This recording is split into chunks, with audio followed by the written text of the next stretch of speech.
I'm J.D. Burleson, and I would like to tell you a little about what we are attempting to do in this DVD. We titled it Just the Beginning, the BFRG's first decade.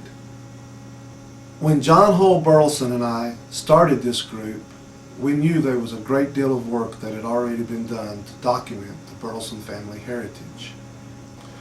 First, there's the Burleson Family Association.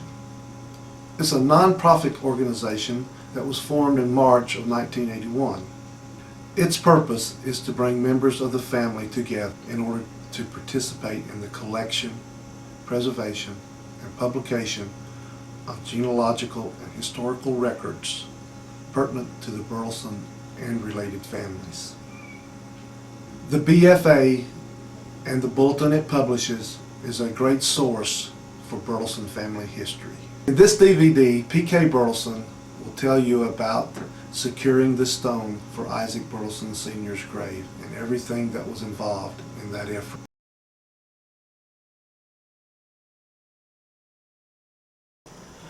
Who is Isaac Burleson Sr.? Isaac Burleson was the founder of the line which resulted in most of the Burlesons of Stanley County. We know the following about him. He served his country in the American Revolution as a member of Captain Charles Polk's company of the North Carolina Militia. Records proving his service are contained in the recorded group number 93, number 461 in the National Archives. Most of his service was in the Cross Creek, Fayetteville area of the state, helping put down uprising Tory or Loyalist forces who continued to support King George. In 1785, following the Revolutionary War, the United States awarded Isaac Burleson, probably as a reward for his service at Cross Creek, 100 acres of land along the Yadkin River in Montgomery County. It is believed that Isaac was born either in Lunenburg County, Virginia, or Cumberland County, North Carolina, around 1750. Isaac's name first appears on a tax list in Montgomery County, now Stanley, in 1782. In 1790 census, he is shown as a resident of Montgomery County with his wife, Martha Clay, and 3 children. Isaac Jr., age 10, Jonathan, age 8, and Rachel, an infant. Tradition says Isaac's wife, the former Martha Clay, was related to the Henry Clay, the outspoken Kentucky senator. Isaac and Martha went on to produce 5 more children: Jane, David, Joseph, an unknown child, and Thomas. Each of these children is another story in itself. On November 5th, 1974, Isaac Burleson recorded his purchase of 100 acres of land on Little Bear Creek, about 300 yards below the mouth of Running Branch. This is according to the Montgomery County Land Entries, file number 1033, Grant Book 94, page 80. The 1800 census shows Isaac Burleson to be a man more than 45 years of age, with his wife between 26 and 45. 3 male and 5 female children. A land grant to Isaac Burleson in November of 1815, file number 1870, Grant Book 125, page 386, mentions that the property of Isaac Burleson, deceased, as a line marker, so by this time Isaac had died and his son was receiving the grant. When I first started looking for my ancestors, it brought me back to Albemarle, and the first visit that I made in the Stanley County Library, a lady named Lou Koontz showed me some information about Isaac Burleson Sr., where they were going to have a grave marker dedication. And I was very excited about this, and I contacted PK, and he was in the final steps of preparing to put this grave marker ceremony underway. I wanted to join the Sons of the American Revolution. My problem was I didn't know the if I had an ancestor that followed the Revolutionary War. Well, I talked to a genealogist. We went down to Raleigh Archives, and we went through, and while I was in that library, I found a book from the Burleson Family Association in Texas. It had an article on my grandfather, a picture of him. And, well, it didn't tell whose son he was, or who his father was, and all this sort of thing. So, we had a lot of trouble. We really couldn't find anything. And so I decided to come to Albemarle and go into the library and check on things. Well, I came down here, and I didn't have a lot of luck the first time. The second time, I called Alvin. Someone told me about Alvin. And, well, Alvin was working at the television shop, I believe the Firestone store. And he told me, he said, I don't know that much about it. I didn't even know who my great-grandfather was, to tell you the truth. And my parents had already passed away, so I couldn't ask them. And so Alvin suggested I call Thurman Burleson. And I talked to Thurman and told him who it was. He first thing he asked me, he said, who was your grandfather? And I told him, Adam Burleson. Well, he just started telling me right on back. He said, oh yeah, you have an ancestor. You go right on back, and he went all the way up. Here I couldn't have nothing to write on, so I grabbed a paper bag. I still have that paper bag. And I was writing it all down, trying to keep up with him. And you know the thing about it, I never did get to meet Thurman. We talked 2 or 3 times. We were always going to get together and go out and eat, but we never did. One day my sister called me. He said, this Thurman Burleson has passed away. He said he was buried yesterday. He said, I had to hear in the paper. Well, later on, I got all the information necessary to join the Sons of the American Revolution. And we were talking about marking our ancestors' graves. And well, I didn't know where, I had no idea. And it seemed like Thurman had told me where our ancestor was buried at.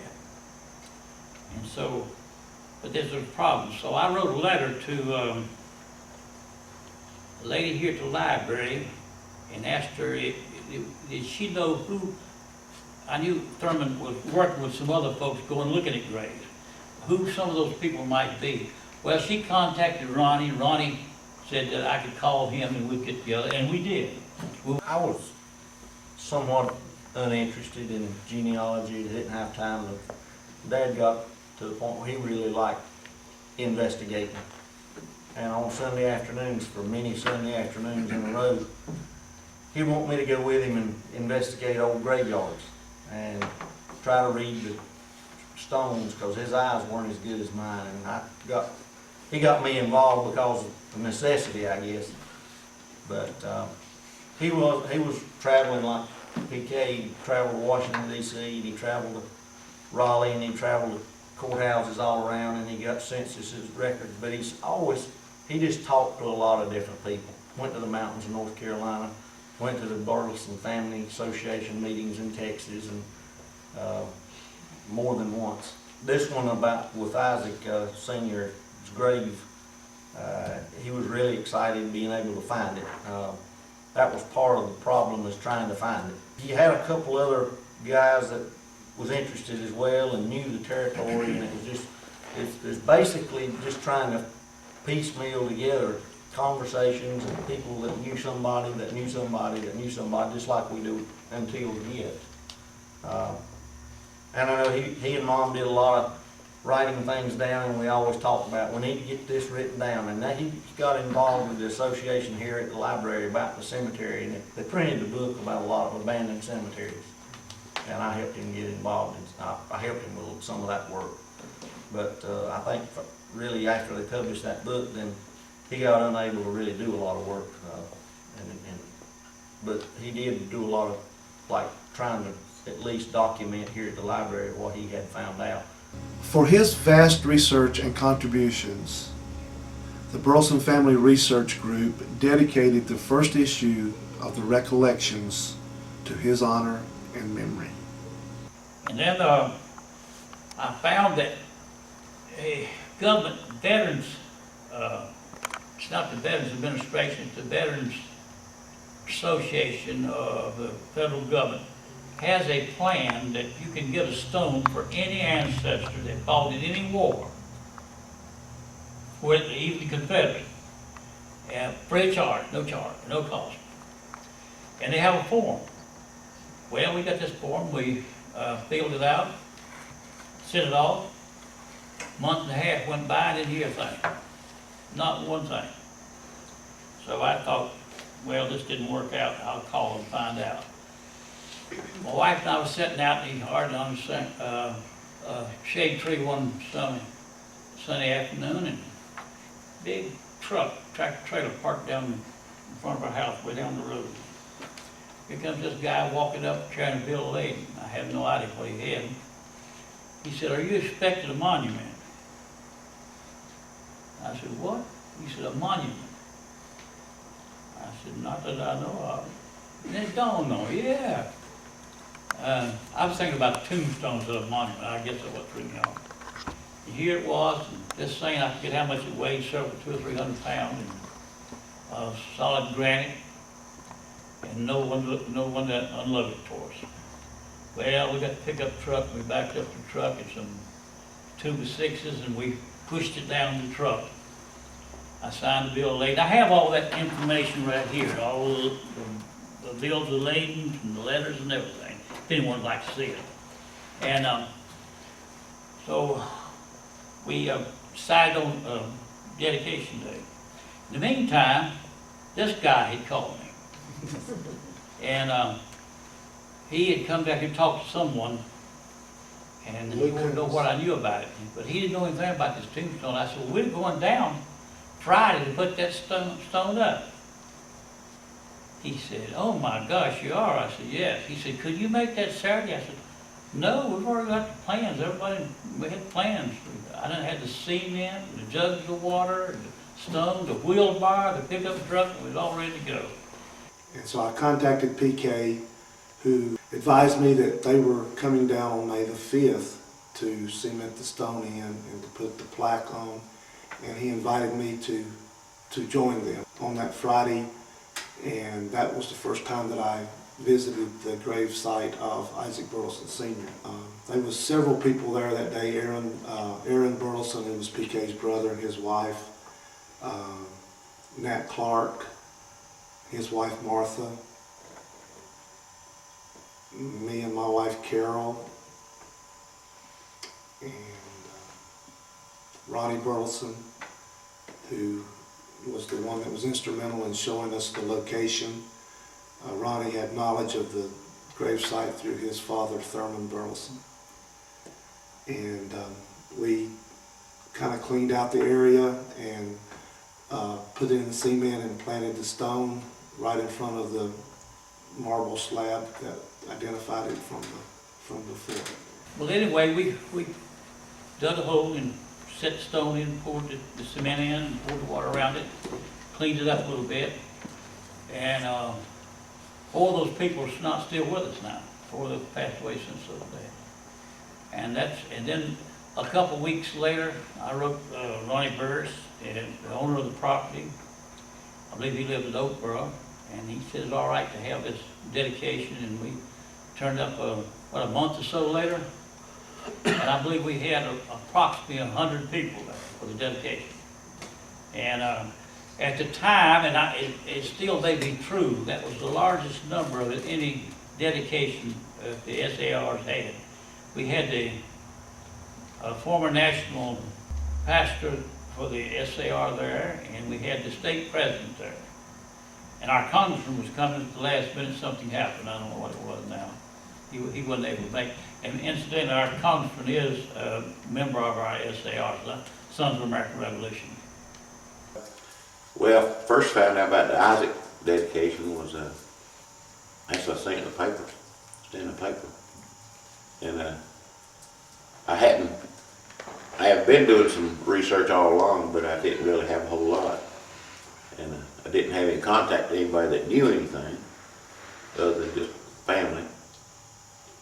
So that was opportunity. So I was able to take off on Saturday afternoon.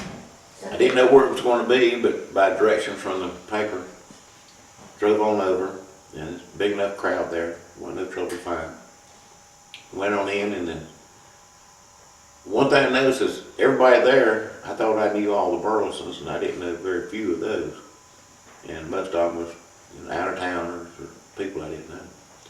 And what but a few, I recognized Alvin to start with. He was the first one. And he seemed like he was busy in part of it, so I didn't get to talk to him much. And the only other person there was Sue Forrest, knew her.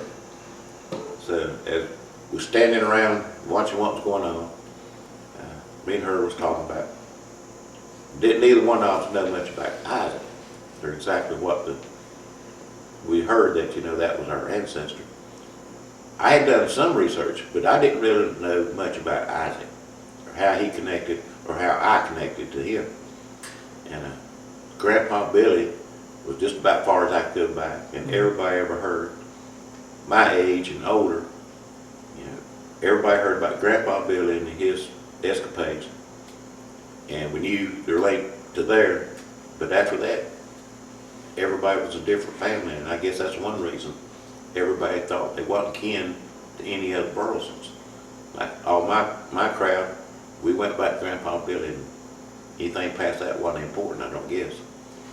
And I'm sure everybody else the same way.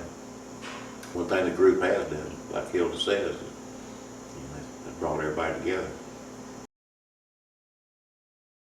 P.K. Burleson and his wife Hazel were also responsible for hiring a professional genealogist to find our coat of arms and the history of the Burleson name.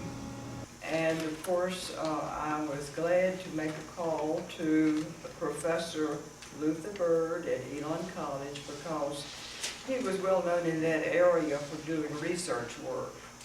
And so when he did the one for the Burleson family, and he pointed out the fact that since it was an old coat of arms, it did not have a motto, but that was not unusual.